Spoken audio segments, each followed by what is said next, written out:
Hi, welcome to my channel.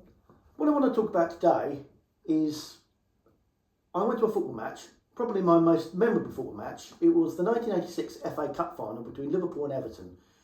Liverpool had won the league at Chelsea the week before, and they were going for the double. Everton, who'd finished runners-up to Liverpool that season, in second place, could have won the FA Cup and denied Liverpool the double.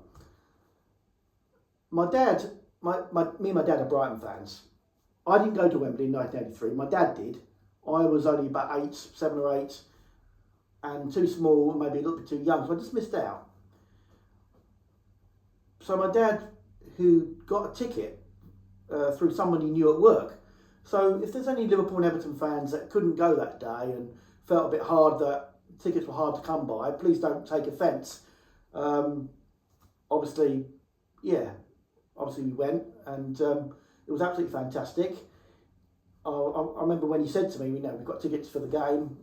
Even as a neutral, going to Wembley, going to the FA Cup Final, you see it on the telly, you hear about it, you read about it, and it's absolutely amazing experience. And it was. So we took off from where we live in Burgess Hill, in Sussex. We got the train up there. We had some sandwiches and some drinks. Then we got to the London Underground, all fantastic.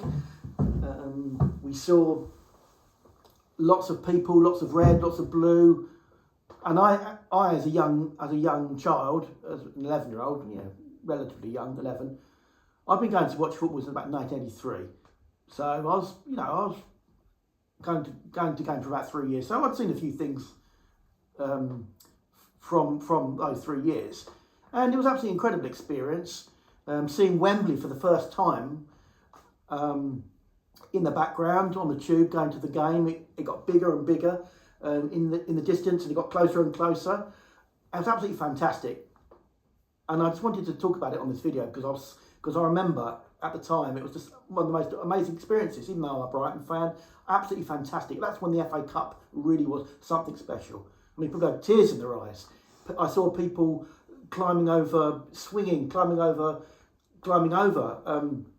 into the ground, ticketless fans. I mean, obviously, you had fans without tickets. We know there were a few fans without tickets or couldn't get in. And if anyone, Liverpool and Everton fans, want to talk about that, feel free in the comments down below.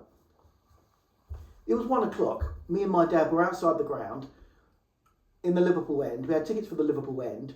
There were a few Everton in that end as well, but I'll come to that in due course. So we're outside waiting on the steps. Already probably 8,000 people mingling around outside near the steps. The crowds were getting bigger and bigger. More red, lots of more red at that end. It was a Liverpool end. There were a few blue and white as well, which was good. All very Liverpool and Everton, as we know, is a very, very friendly rivalry. Everyone was in good spirits, singing, trying to out-sing each other. Fans had cans in hands, and it was all fantastic. Alf Garnett was around. We saw him. He played his part, Alf Garnett, mingling with the fans, slagging off the Scousers and all that kind of stuff. Everyone had good spirits, basically.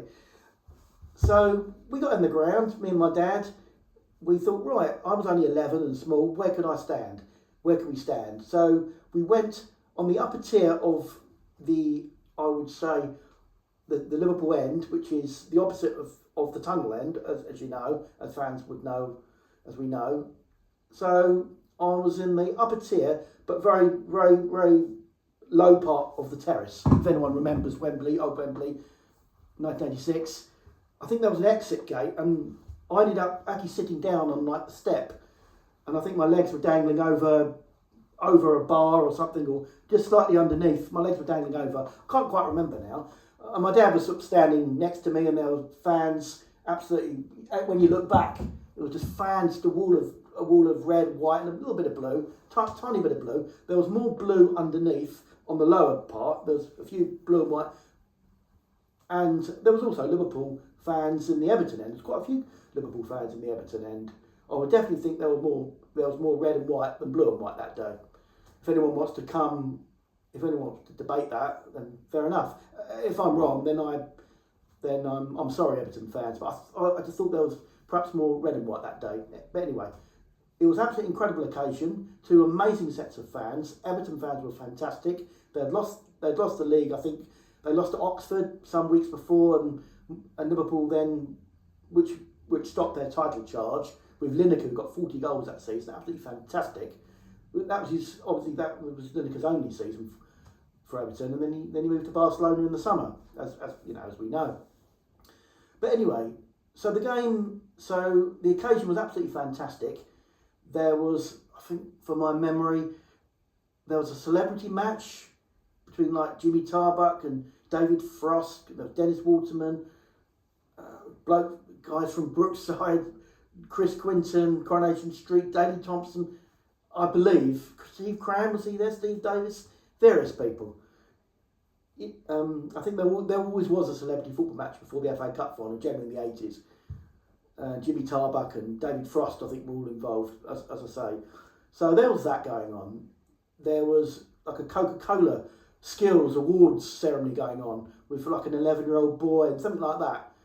That was going on. It was all very 80s, very nostalgic, because I remember this Coca-Cola thing was a big thing in those days. And I think at the FA Cup Final, I think he showcased his skills and was presented to the crowd, that kind of thing. And then obviously the teams came out, I think about 1:30, 1:45, they all came out in their suits as they do, and that was absolutely fantastic. Liverpool came out, Everton came out, and there was a huge roar then. It was probably half full then. It was absolutely fantastic. You just saw all these amazing flags and scarves and banners, and I look back, and I looked back, and it was just getting louder and louder. This was an hour before kickoff, and it was getting more and more red, more and more blue. And the atmosphere, one end was singing to another, "We're the pride of Merseyside," all that kind of stuff. And Gary Lineker and Ian Rush singing about him, Ian Rush.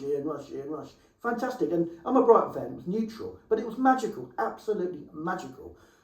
And I believe, we probably agree, the FA Cup Finals start like that now anymore. It's just, like, sadly, things change, and just nothing like that. But anyway, I don't want to digress. Back to the occasion. So closer to kick-off, Liverpool, "Abide With Me" was sung, and that was fantastic. The fans, "Abide With Me" was sung, but the Liverpool fans were singing "You Never Walk Alone" over "Abide With Me," and the Everton fans were singing Everton, "We're the pride of Merseyside." The fact whoever was there knew what it was like that day, and for a neutral fan, me and my dad, it was magical. It really was something incredible.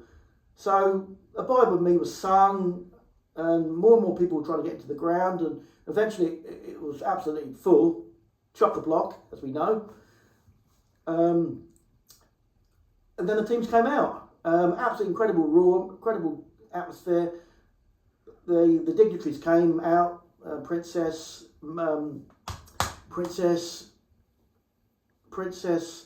Duke and Duchess of Kent. Yep, it was them. They were there quite a lot in the 80s. Duke and Duchess of Kent.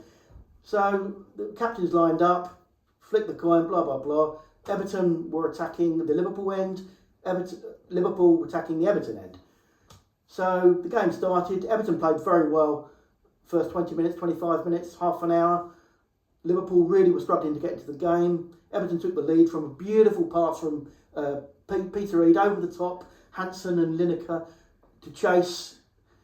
Lineker got there in front. Grobbelaar came out, parried it. Lineker got there again and squeezed it in. 1-0 to Everton. Everton fans were going crazy, and even the ones around me and my dad were going crazy. It was just loads. It seemed like quite a lot. So you could see there was lots of Everton in the Liverpool end, a decent amount. So Everton took the lead, and it was half time, 1-0. So Liverpool really needed to, as we know, really start to up the tempo. And they came out, still a little bit slow first 10 minutes. I just vividly remember Jim Beglin, the Liverpool defender, and Bruce Grobbelaar, the goalkeeper, had a set too. I think, as we know, it's been shown a lot on DVDs and clips and old footage over the years. Grobbelaar came to get it. Beglin hesitated, but then Grobbelaar hesitated. Beglin hesitated, and then they're having a set to each other. And then after that, Liverpool seemed to get more and more composure. Jan Mulby started getting his foot on the ball in midfield, bossing the game. Whelan and Rush was looking so lively up front, and Craig Johnson was running in and out, getting into space, creating problems. Fullbacks were pushing up, Beglin, Steve Nicol. Eventually, Mulby played a fantastic through ball to Ian Rush. He timed his run perfectly, Ian Rush, stayed onside, went round Grobbelaar and squeezed the ball in, 1-1. And, well, when I say a roar, I've never heard a roar like it. People were going wild. I mean, wild. And I was only a small kid, my dad was trying to protect me, and it was just incredible. It was just 100,000, obviously, you know, half Liverpool, half Everton, and it was incredible. 1-1, fantastic game on. Liverpool really at this time were really up in the tempo. They, let me think now, yeah, Gary Stevens, was it Gary Stevens of Everton or something, a bad back pass, and I think Jan Mulby got the ball from Gary Stevens' back pass and played it in the path of Craig Johnson, who slid in to make it 2-1. 2-1, fantastic. Again, the crowd absolutely mental, absolutely amazing. Everton fans also were absolutely fantastic, kept singing throughout. Liverpool fans obviously were in high spirits. The noise got more and more, certainly at the end we were at. And you could just hear it and hear it and hear it. And it was a really good game. Everton had a few chances. But Liverpool were really kind of more or less bossing the game, especially Jan Mulby. I think that second half in particular, he was definitely man of the match, certainly the man of the second half, and probably man of the match. He was just all over the place, just making the game look so simple. And his passing was fantastic, his movement, creativity, his eyes, his eye for a pass, his eye for a player. And Rush was just, again, just in and out, sniffing chances, sniffing half chances. So Liverpool were pushing forward. Fantastic ball again from Mulby through someone's legs. I can't remember who.